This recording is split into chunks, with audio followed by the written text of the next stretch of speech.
Vamos colocar de pé, irmão, para receber o irmão Avelino. Somente Deus, somente Deus.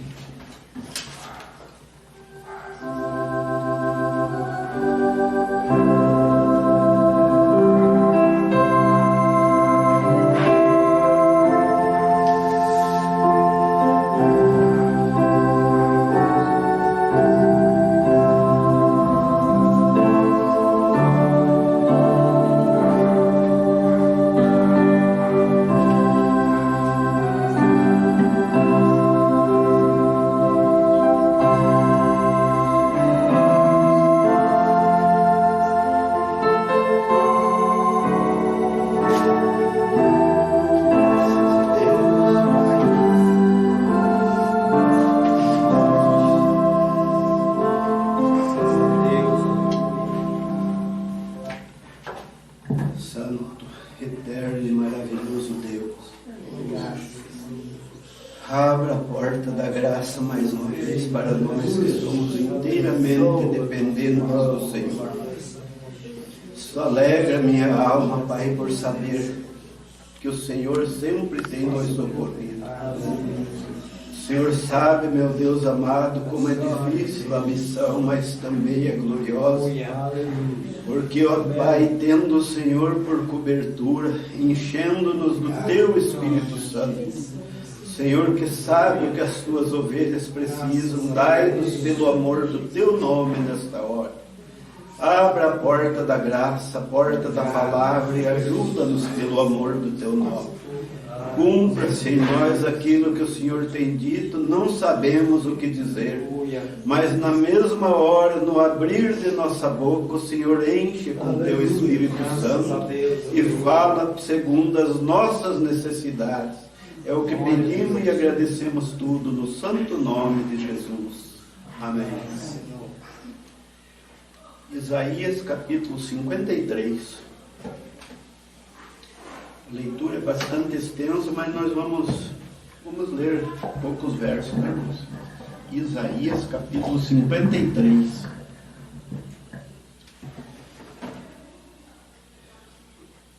Quem deu crédito à nossa pregação e a quem se manifestou o braço do Senhor?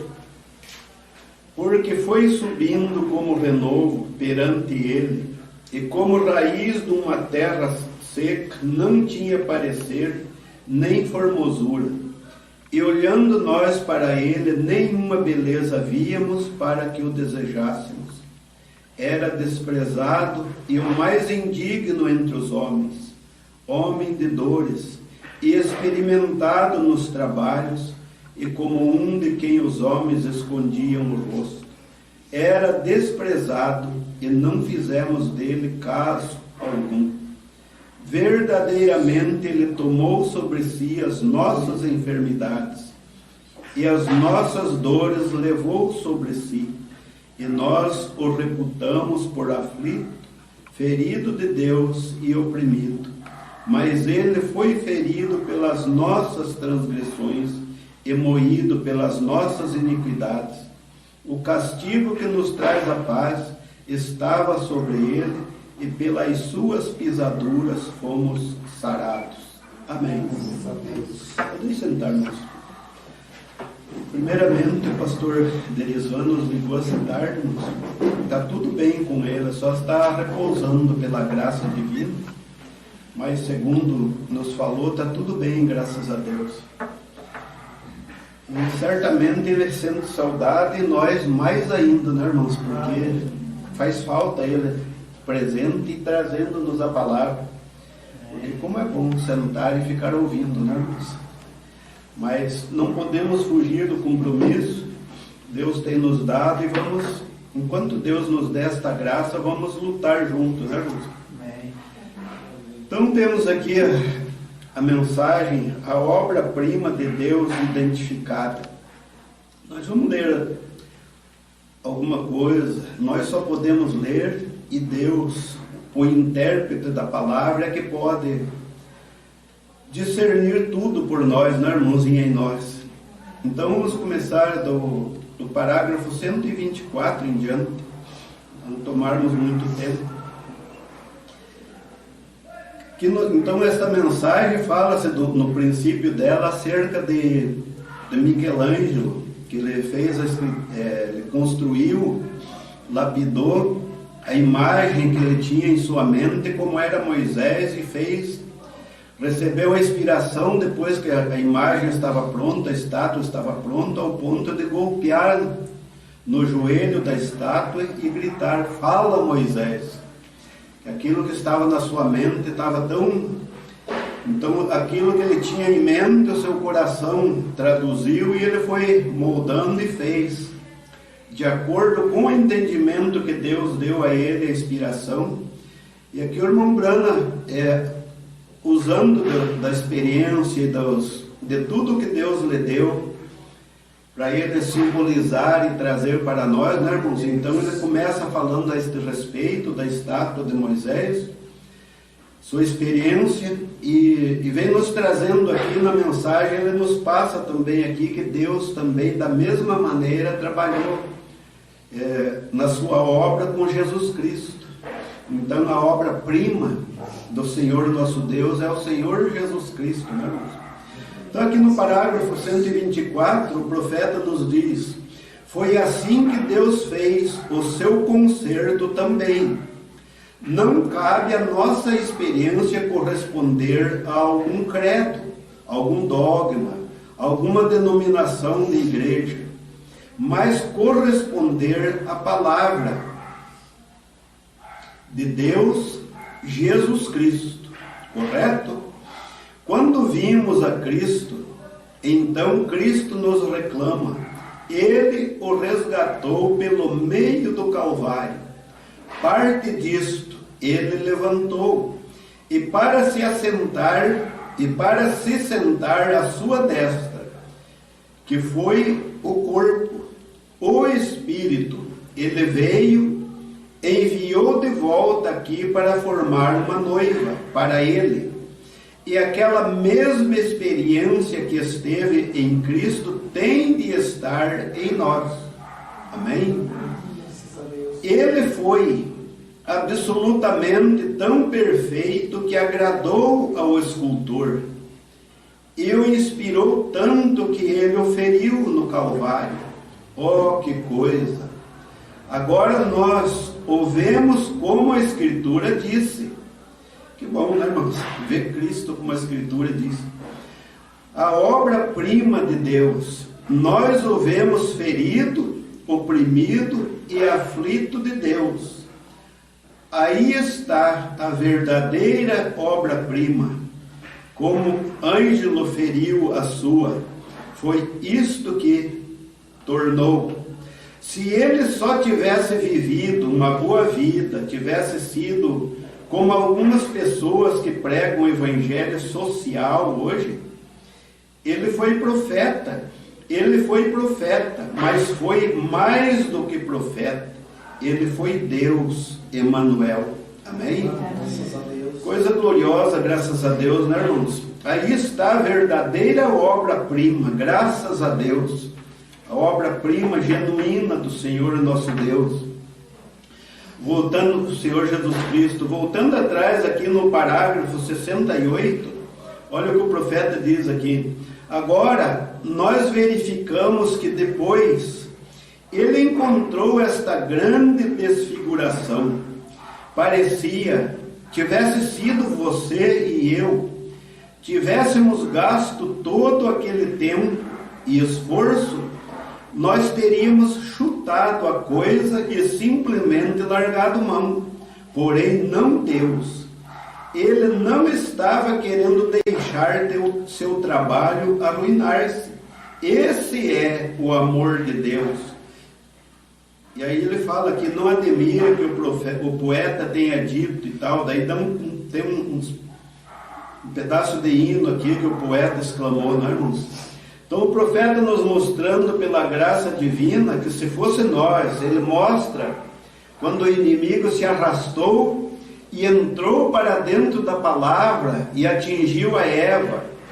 Então o profeta dizendo que se fosse um de nós, né, irmãos, teria virado as costas. Tanto trabalho, tanto esforço que eu tive, e olha aí, cadê o meu trabalho? Cadê o valor do que eu fiz? Então o profeta se enquadrando ali, dizendo que se fosse nós teríamos chutado a coisa toda.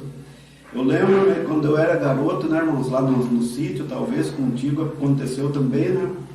Então a gente ia tentar fazer aquelas arapucas para caçar passarinho na época, né? Aquelas madeirinhas, depois às vezes tá tudo pronto, faltando só o fundo dela em cima, aquele cipó, aquela corda. Acontecia alguma coisa ali, desmanchava a metade e pronto, já era suficiente para mim chutar tudo aquilo, cortar o que sobrava da madeira com o facão. Isso aí não dá nada mesmo, né? Então isso daqui é o que o profeta está dizendo para nós. Se fosse nós, dependesse de nós esta obra que Deus fez, quando ele viu que Satanás entrou, tomou a palavra pela própria palavra, não todo com a palavra de Deus, mas ele foi indo, conhecedor da palavra, da obra de Deus, como é Satanás. Então, pela sua astúcia, ele foi indo, até que induziu a Eva ao pecado, Adão, todos caímos, a semelhança de Adão, né, irmãos? Então, o profeta citando aqui que se fosse nós, teríamos chutado a coisa toda. Eu não vou perder mais tempo com isso. Mas ele mostra para nós que Deus não fez e não faz assim. Deus desceu da sua glória e veio buscar-nos, resgatar-nos, veio abrir o caminho de volta para nós subirmos com ele para a glória. Amém, Jesus? Então este é o grande amor divino, pela sua obra-prima que criou Jesus Cristo, e também nós, pela graça de Deus, podemos dizer que hoje nós somos uma parte desta obra-prima. Deus está talhando a nós, pela graça de Deus, a cada dia. Esta reunião é para quê? É para que nós verifiquemos em nós mesmos se ainda há algo errado. Ainda estamos fazendo algo que não convém a um cristão, a um filho de Deus. Então Deus vai nos orientando para nós ir deixando. Como disse Paulo, as coisas velhas ficaram para trás. Prossigo para cima, olhando para cima, para o alto, para o alvo, que é Cristo Jesus, nosso Senhor. Amém? Parágrafo 126. Aliás, 127. E agora, o que o tornou exatamente para mim, a obra-prima para mim e para você, é porque Deus oferiu. Ele oferiu no Calvário a Cristo, né, irmãos? Então o profeta mostrando assim como aquele dia, para ele diz-nos que se ele olhasse e fosse mais uma figura de Moisés, tantos que produziu, tantos que confeccionou essas coisas, mas ao ele olhar, quando ele viu o ferimento no joelho, ele disse: isso ali para mim é que é diferente de todas as demais que já tinha visto, é o que tornou a obra-prima. E por que Cristo tornou-se a obra-prima de Deus? Porque também foi ferido no Calvário por nós. Deus o feriu, é isso que o profeta está falando aqui, né, irmãos? Feriu no Calvário. Se ele não tivesse sido ferido, não importa quantos mortos ele tivesse ressuscitado, quão grandemente ele tivesse pregado, o que sua grande vida tivesse sido, quais tivessem sido suas alegações, ele foi provado ali. Ele ficou tão satisfeito, Deus ficou, de tal modo que ele foi o único homem que alguma vez se pôs de pé na face da terra, que Deus pôde ferir pelos demais. Aquele perfeito foi ferido pelos imperfeitos. A criação inteira que havia caído por meio de Adão foi redimida por meio de Jesus Cristo, a obra-prima de Deus, que suportou o teste. Como ele o fez? Pela palavra. Está escrito: nem só de pão viverá o homem, mas de toda a palavra que sai da boca de Deus. Então hoje pregam que não tem mais sangue no propiciatório, Deus só quer o coração. Então, irmãos, será que Deus... A mim ainda ninguém chegou a dizer isso. Deus só quer o coração. E se chegar a esse ponto, certamente, se Deus não me der outra coisa para dizer, o meu pensamento é que então, e o resto vai tudo para o inferno? Então para quê? Quer dizer, Deus tira o coração e o resto, e o espírito, a alma, o corpo. Para que Deus criou este corpo? Né? Qual a finalidade? Então a nossa purificação de nossos pecados é nesse velho corpo que nós temos que nos purificar. Não é aquela purificação lá depois de morto, alguém ir lá queimar vela, fazer tudo aquele sacrifício, tudo inútil, tudo em vão, somente tradição dos homens, né, irmãos? Mas nós, pela graça divina, Deus tem aberto o nosso entendimento, graças a Deus, para compreendermos a Escritura. E os seus mandamentos não são pesados, seu jugo é suave e o seu fardo é leve. Que bom, né, irmãos? Isso é a glória de Deus brilhando no teu coração, no teu rosto, na tua face. Na verdade, a palavra diz, aonde estiver o vosso coração, ali está o vosso tesouro. Então, nosso coração está no Senhor Jesus Cristo, mas é necessário que Jesus Cristo também esteja em nós. Amém?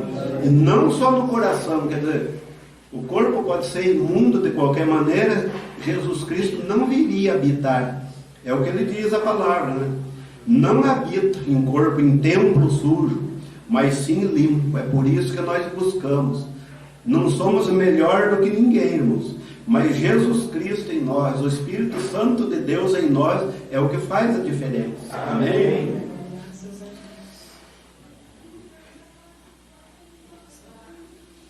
Graças a Deus, Pai bendito. Agora, ou seja, o parágrafo 128. Ó amigo cristão, revista-se, olha aqui, ó, o exemplo. Revista-se de toda a armadura de Deus. Não recue com alguma pequena ideia de algum credo ou algo que esteja defendendo. Revista-se de toda a armadura de Deus quando for lutar contra o inimigo, como nosso Senhor fez. Amém. Ele mostrou como o cristão mais fraco pode derrotar Satanás só com a palavra. Então ele mostrou, né? Como é que o cristão, mas eu sou fraco, minhas fraquezas são tanto. Todos nós. Eu creio que o mais fraco de todos, irmãos, sou eu. Eu me sinto, sinceramente, eu me sinto desse jeito. Mas graças a Deus, olha o poder que Deus nos dá. O cristão mais fraco pode derrotar Satanás só com a palavra. Amém? Ele tinha poderes. Ele poderia ter ferido Satanás da maneira, Jesus, né, da maneira que quisesse. Mas ele não usou isso. Ele só tomou a palavra e o derrotou com isso. Está escrito em todos os lugares, está escrito, assim ele derrotou Satanás pela palavra de Deus. Amém? Satanás apelava, né? Está escrito a teu respeito, né? Você pode mandar essas pedras, se não está com fome, 40 dias e 40 noites jejuando, manda que essas pedras se transformem em pão, porque está escrito, né? Que faria tudo o que ele dissesse. E Jesus replicou, também está escrito, nem só de pão vive o homem, mas de toda. Amém? E a palavra nos manda nós se santificar. Então não é só o coração que precisa ser santificado, é o vaso inteiro, né, irmãos? Agora, essa foi uma perfeita obra-prima, e Deus aferiu. Que exemplo foi ela? Que coisa verdadeira! Diz que a obra de escultura é a de Michelangelo ali, de Moisés sendo ferido na perna. A Bíblia diz, este homem foi desfigurado acima de todo homem, a respeito de Jesus, né? Ele foi desfigurado de tal modo que nem mesmo parecia um filho de homem. Ele foi açoitado, ele foi moído, ele ficou ensanguentado, ele foi chicoteado, tudo que podia ser feito, ele parecia simplesmente um montão de sangue e ossos, caminhando juntos. Ele nem mesmo parecia ser humano. enquanto carregava aquilo, a cruz, né, irmãos? Calvário acima, Deus o feriu por nós. É isso que o torna a perfeita obra-prima. Oh, como eu o amo! Saber que Ele fez isso por mim, saber que Ele fez isso por você. Como poderíamos corresponder a isto? Ninguém poderia corresponder a isto. Ninguém é digno de corresponder a isto. Nós estávamos aqui sem esperança, nós sem Deus, nós sem nenhuma maneira de redenção. Cada um de nós nascido sexualmente, e simplesmente tínhamos de pagar o preço, mas Ele veio, o perfeito, e foi tão perfeito e tão agradável que Deus o feriu por você e por mim. Agora, por quase 2000 anos, Deus tem tentado talhar para si uma noiva, obra-prima, chamada a igreja. Isso mesmo. Como Deus faz isto? Ele faz isto por seu método imutável, a palavra. É talhado pela palavra, né, irmãos? Deus nunca muda seu método. Qualquer um. Você pode, você muda, eu mudo, o tempo muda, o mundo muda, mas Deus não muda. Ele é perfeito.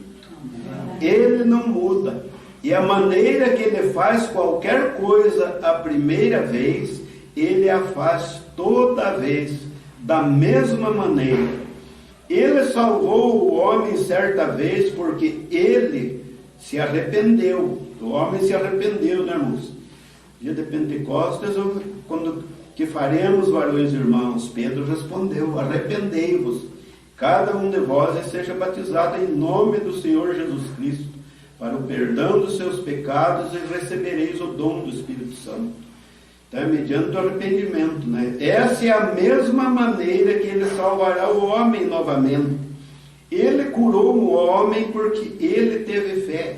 Ele curará o próximo sobre a mesma base.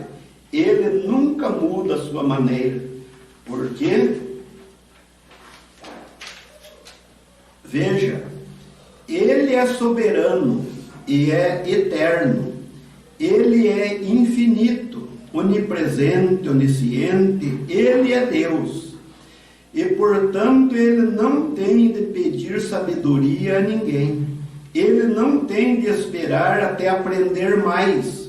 Ele não precisa de uma nova graduação, um posto maior, né? Ele é o soberano. Ele é perfeito, e seja qual for a graduação, e seja qual for a coisa que Ele faça primeiro, sua primeira decisão permanece a mesma para sempre. Nunca pode ser mudado. Oh, quão contente estou! E quando Ele fez sua primeira obra-prima, Ele a pôs detrás da palavra. Adão, né, irmãos? Quando Ele fez sua segunda obra-prima, Ele era a palavra, amém? Jesus Cristo, no princípio era o Verbo estava com Deus e o Verbo era Deus. E o Verbo se fez carne, amém? Jesus, a palavra, amém? Ele era a palavra. Não detrás, mas Ele era a palavra. Deus nunca muda seu plano. Foi exatamente com isso que Ele começou a formar sua primeira igreja, a palavra. Agora, Deus, a palavra, no princípio Ele era independente de todos os outros, de tudo mais, de todas as outras pessoas. Agora, eu não quero dizer isto para ser diferente. Deus é segregacionista. Se Ele quisesse só o coração, então nós estaríamos muito bem no meio do mundo, da mesma forma como o mundo está indo, né, irmãos? Então, para quê? Vai para a prostituição, vai mentir, vai pecar à vontade, né? Não, mas Deus é segregacionista. Sabia disso? O profeta pergunta, né? Fala-se de integração. Deus é segregacionista, Ele certamente é. Ele separa seu povo do mundo. Ele separou Israel, sua nação. Ele está tentando separar sua igreja do mundo. Mas a igreja quer continuar com o mundo. Viu por que a dificuldade de muitos irmãos e irmãs? É um hino que eu gosto muito, que tem do cantor, o saudoso Jair Pires, né? Um pé na igreja e um pé no mundo, né? O crente Ramundo. Um pé na igreja e um pé no mundo. Mas Deus certamente terá alguma reprovação para alguém, não é, irmãos? Ele está tentando separar sua igreja do mundo, mas a igreja quer continuar com o mundo, mas seu povo ainda é segregado. Segregado quer dizer separado, né, irmão? Segregado para ele. Quem é ele? A palavra. Como pode um homem ter o batismo do Espírito Santo? E o Espírito Santo escreveu a palavra. E um homem ter o batismo do Espírito Santo e negar a palavra? Como pode? Olha a abominação, né, irmãos? O que é abominação para Deus? Como pode o Espírito Santo em você negar sua própria palavra que foi apresentada a você? Eu não consigo entender isso, nem nós, né, irmãos? Tente concordar com a palavra. E se seu Espírito está em você, esse seu Espírito em você não pontua cada uma das promessas de Deus com amém, há algo errado. Amém? Isso é a verdade, né, irmãos? Como é bom a gente sentar e poder, né, conversar a respeito da palavra, trocar ideias e sentir este Espírito manso, humilde, dando-nos graças a Deus a sua santa palavra, assim como ela é, né, irmãos? Nós nos sentimos tão bem conversando entre nós, tocando nos assuntos que concerne a vida eterna. E lembremos-nos, né? Deus é segregacionista, quer dizer, Ele está separando um povo. Senão seríamos todos iguais, estaríamos como ovelhas sem pastor. É para isso que Deus tem a sua promessa, é para isso que Deus tem o seu ministério, para nos trazer a palavra assim como ela é. Deu ao profeta, e graças a Deus, deu aos pastores, e os pastores estão passando para as nossas mãos a palavra, para lermos, para podermos buscar de Deus. Amém, Jesus? Não é que nós precisamos separar, nós temos parentes, nossa família, por exemplo, a minha família, são praticamente todos, infelizmente, todos estão lá no mundo. Eles creem na palavra, mas obedecer, tem que crer e obedecer, não é, irmãos? Tudo diferente, então, mas não quer dizer que nós tenhamos que se separar de nossos parentes. O apóstolo São Paulo chega a dizer, de certa maneira, que se nós fosse para viver tão santamente, é necessário nós sermos santos, mas se nós quiséssemos viver de tal maneira, seria necessário nós sair do mundo. Estamos no mundo, mas podemos dizer, graças a Deus, como Jesus Cristo estava no mundo, mas não era do mundo. Nós também estamos no mundo, mas também não somos do mundo. Na oração lá do livro de São João, na Bíblia, Jesus disse, né? Não são do mundo como eu não sou do mundo. Pai, não peço que os tire do mundo, mas que os santifique na verdade. E o que é a verdade é a palavra. É? E a palavra é o que? É Jesus. É Jesus manifestado em letra. É necessário a virtude do Espírito Santo, é necessário a entrada de Deus na palavra para vivificar a palavra para nós. Senão não teria efeito nenhum sobre nós. Mas pela graça divina, irmãos, a palavra tem feito efeito em nossos corações, na nossa vida, corpo, coração, espírito e alma, né, irmãos? Tudo para Deus. Então, aqui o profeta tem nos mostrado, né, irmãos, que se alguém não pontua com um amém, então alguma coisa está errada. Vamos mais para frente, daí aqui ele fala sobre o irmão Fred Sótema, ou alguém aqui esta noite citou Jesus Cristo, é o mesmo ontem, hoje e eternamente. Ele é a palavra. Isto, sem dúvida, ele é sempre o mesmo. Veja, e seu espírito tem de pontuar isso com amém. Então, nosso espírito, nosso corpo, tudo nós, que há em nós pontua tudo a palavra com amém, né, irmãos? Ele de certo modo ele é. Não, de todos os modos, ele é o mesmo, ontem, hoje e eternamente. Agora nós notamos que Deus começa a fazer para si uma noiva para Cristo. Assim, e a noiva tem de estar identificada com Ele. Como uma noiva vai estar identificada com Ele se está fora da sua palavra, não é, irmãos? Identificada com Ele e nele, porque é parte dele. Então nós somos parte dele, então nos identificamos com toda a palavra dele.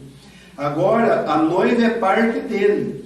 Ela é parte dele. A palavra para aquele dia. A noiva se torna parte daquela palavra, porque é Cristo. Agora, vocês creem nisso? A congregação diz amém. Nós temos de estar em Cristo. Em Cristo. Nós temos de ser de Cristo. Em Cristo, parte de Cristo. O que é uma mulher quando ela recebe um homem, ou um homem recebe uma mulher? Essa mulher tem de ser parte dele. Eles não são mais dois, são um. Uma mesma carne, né, irmãos? E quando Deus e Cristo se tornaram um, eles eram um. Porque Deus era a palavra. E a palavra se fez carne. A carne e a palavra se tornaram um. E quando a igreja se torna a noiva de Cristo, ela e os evangelhos são a mesma coisa. Como você pode dizer, então, os dias de milagre passaram? Como pode dizer, então, ele não é o mesmo ontem, hoje e eternamente? Como pode dizer, essas coisas são para um apóstolo, ou um discípulo, ou alguém ou outro dia, quando você é parte dele? Quando ele disse, os céus e a terra passarão, mas a minha palavra nunca falhará. Que me diz de Apocalipse 22, quando ele terminou de escrever o livro, ele disse, eu testifico que se alguém acrescentar uma palavra, ou tirar uma palavra disto, sua parte será tirada do livro da vida. Como iremos para o céu, então, ao dizer, bem, eu creio nisto, mas não creio naquilo? Você tem de ser a palavra completa, porque você é parte dele. É assim que Deus está tentando fazer sua igreja hoje, não por um credo, e estão tentando nos forçar para dentro disso. Pessoal, pode-se ver isto se aproximando. A Escritura está na parede.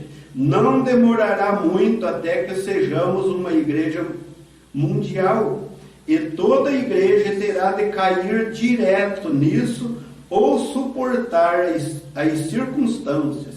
Bem, você está pronto para suportar isto? É melhor você não fazer isto só porque acha que é a coisa certa. Eu vou na igreja porque é bom, né? Eu estou lá no meio, eu sou... Não, é melhor ter Cristo em você, porque essa palavra é eterna. E essa palavra é o que irá ressuscitá-lo. Torne-se parte dessa palavra. Você está identificado com a palavra. Daí aqui o profeta diz, hoje diz, eu sou cristão. Já veio a pergunta, a que denominação você pertence? Bem, isso não tem nada a ver com o cristianismo. Está bem ter denominação, eu não sou contra isso, mas veja, isso é o que as pessoas são.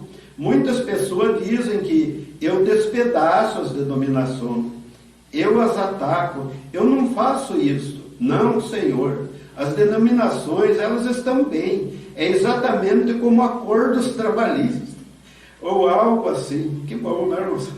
Poder entender isso. Porém, quando você se apega, porque diz, eu sou cristão porque pertenço a certa igreja, isso não significa nada. Você tem de ser de Cristo. E Cristo é a palavra. E muitas vezes essas denominações estão tão distantes da palavra quando o Oriente está do Ocidente.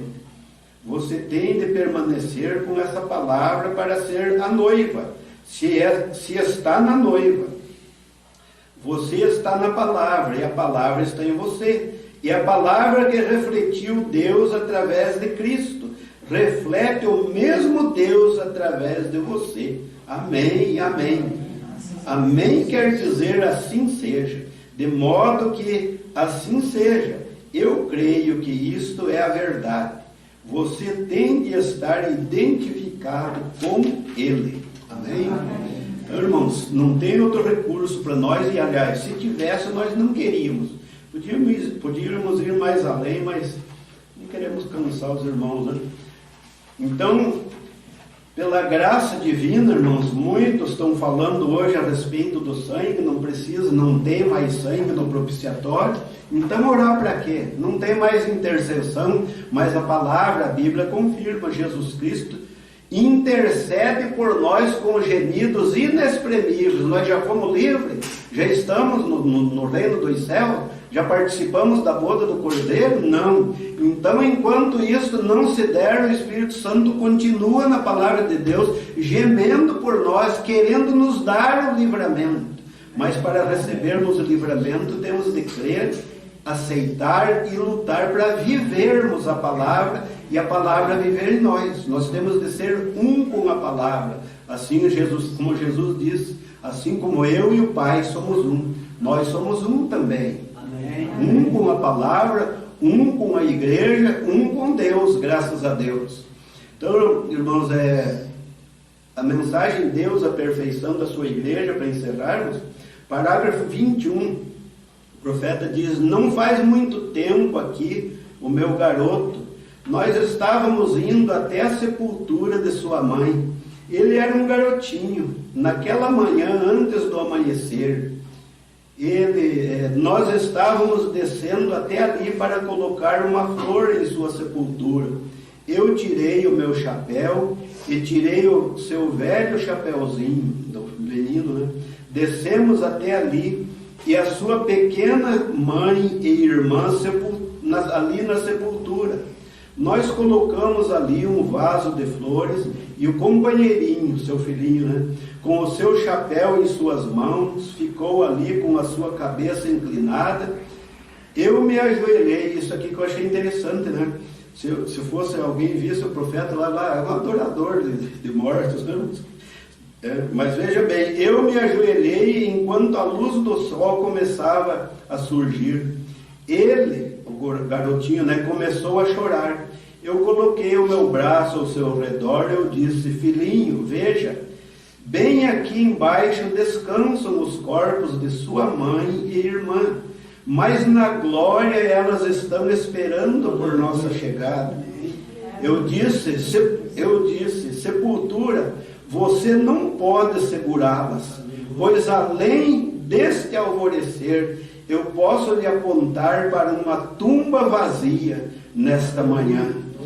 De Jesus Cristo, né? De onde um ressuscitou da sepultura e tirou de Satanás tudo o que ele possuía. E elas estavam nele. Quando partiram daqui, elas têm que vir do mesmo modo que ele veio. Deus deu a promessa: os céus e a terra passarão, mas a sua palavra não pode falhar. As esperanças estão edificadas em nada menos que no sangue de Jesus e na justiça. Amém? Amém. Então o sangue está em plena atividade. Parágrafo 50. Agora, aqui está o que é que você pode saber e ver com certeza.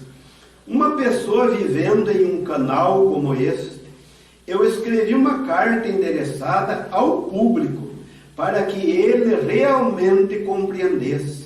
Veja, o povo americano está tão hipnotizado com as diferentes teologias, e a Bíblia diz que seria assim. Você sabia disso?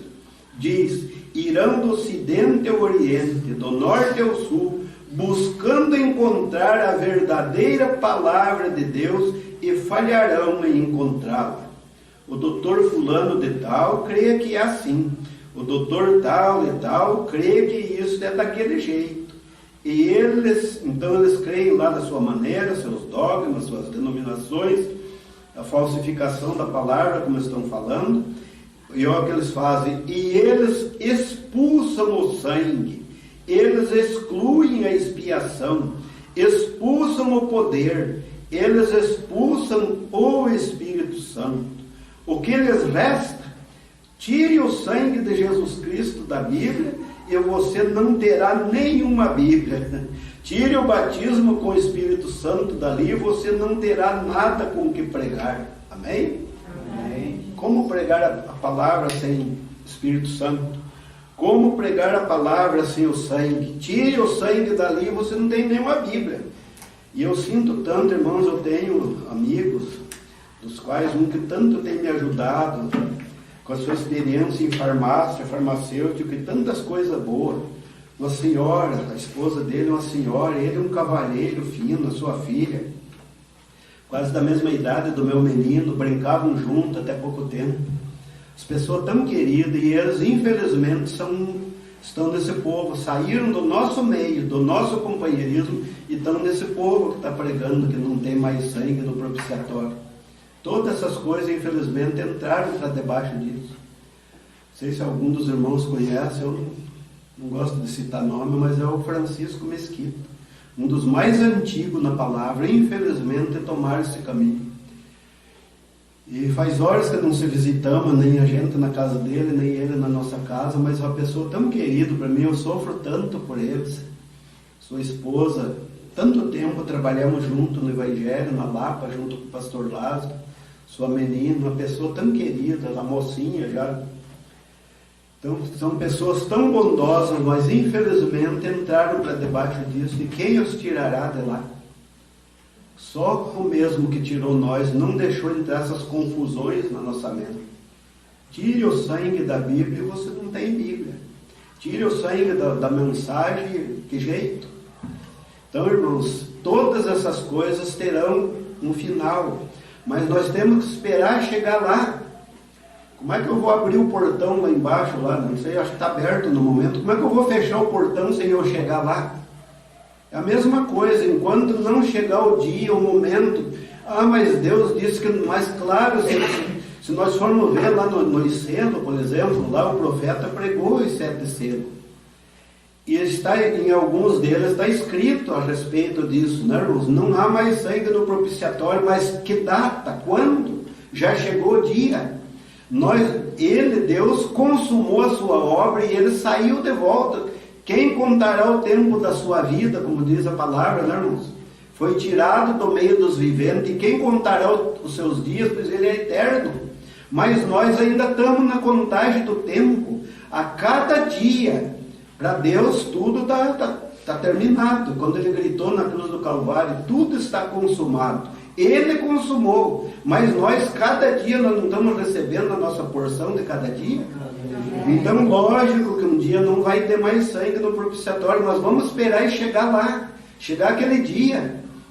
É a mesma coisa que o povo está gritando aí fora, né, irmãos? E não pode ver a respeito do profeta, né? Elias já veio. Amém? Elias já veio, ele só veio até ali, que Elias já veio até João Batista. Os profetas e a lei vigorou até João Batista, mas e os profetas da graça? A coisa fica tão fácil, graças a Deus, quando Deus começa a abrir o canal para nós, mostrar para nós, né, irmão? Mas o povo pode ver? Não.